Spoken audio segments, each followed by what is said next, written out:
Welcome to Midnight Audiobooks. Tonight, Franz Kafka. A story so short it barely takes 3 minutes to read. And yet, it may be the most unsettling thing you encounter this week. This is The Knock at the Manor Gate, written in 1917, published after Kafka's death. One summer afternoon, one knock on a gate, one question that has no answer. It was a hot summer's day. I was coming along the homeward road with my sister, and we passed the gate of a manor. I do not know if she knocked at it out of mischief or merely raised her fist toward it and did not knock at all. 100 yards further on, where the road turned left, a village began. We did not know this village well, but no sooner had we passed the first house when people came out and waved at us. Whether out of friendliness or warning, it was impossible to say. They were frightened, bowed down with terror. They pointed back toward the manor we had passed and reminded us of the knock at the gate. The landlord had brought an action against us. An investigation was to begin at once. I remained quite calm.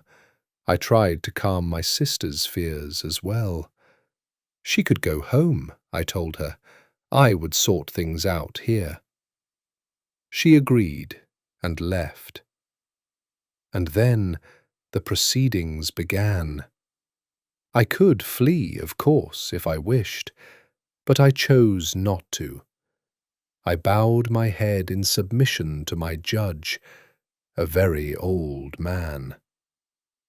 He said to me, "This poor man," and without another word, he turned away from me. I was held in a room that felt like a prison cell, though it resembled an inn. From a distance, I could hear what sounded like celebrating, like a children's party, perhaps, on the other side of the wall.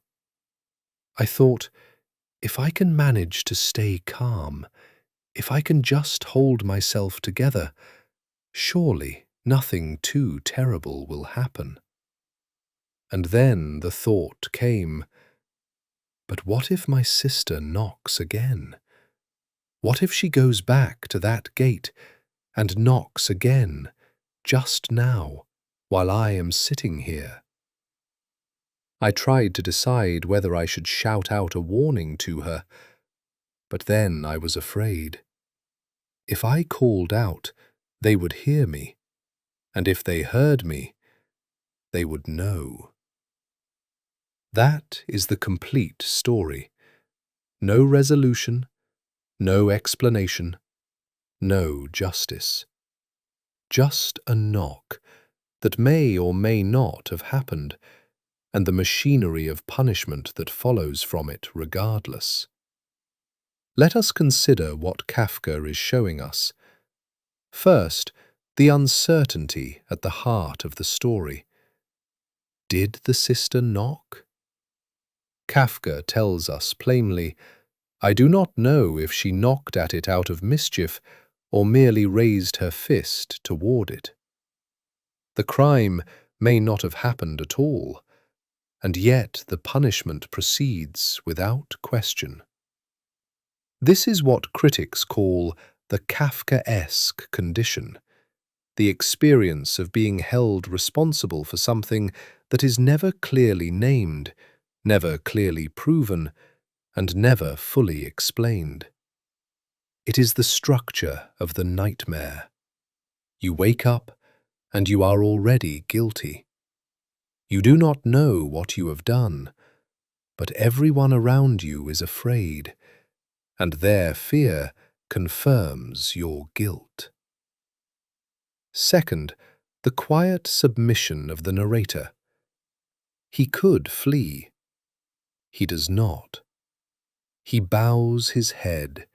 He calls the old man my judge, as if the authority of this man is already accepted before any judgment has been passed. This is perhaps the most disturbing detail of all. We do not resist the systems that punish us, even when those systems have no clear justification. We cooperate. We submit.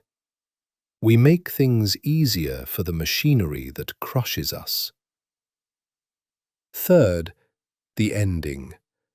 The narrator's final terror is not for himself. It is for his sister. What if she knocks again? And immediately he silences himself, because if he calls out to warn her, they will hear him. The system has already changed him. It has made him afraid to speak, afraid to warn, afraid to protect the person he loves, because to speak is to be heard, and to be heard is to be known, and to be known is to be punished. Kafka wrote this in 1917. He died in 1924 at 40 years old. He never saw it published. And yet, 100 years later, in a world of surveillance, of social media, of governments and corporations that watch and record our every move, this story reads not like a parable, but like a warning. Perhaps it always did. Thank you for listening to Midnight Audiobooks. The Knock at the Manor Gate by Franz Kafka. If this story stayed with you, if it made you think, please subscribe and share it with someone who needs to hear it. Every week, we bring you the literature that asks the questions we would rather not answer. Good night.